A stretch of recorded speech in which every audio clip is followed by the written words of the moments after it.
Hi, this is the Galaxy A24 and I'll show you how to customize Quick Launch on this device.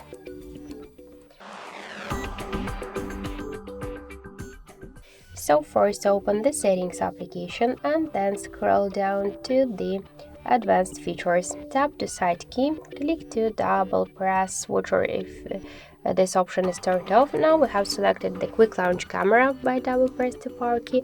If you want to change this option, for example, not to use a camera app, but for example to open any another app or just another options like the flashlight, a clock, or just different another applications like the Play Store, for example. So let's select the Play Store and now let's press twice the power key and we could see that the Play Store successfully enabled. We could just switch it to, for example, to Google app, to Google Drive, Google Chrome, to the flashlight. As you could see, that's all simple. So that's it, that's how to customize Quick Launch on our Galaxy device.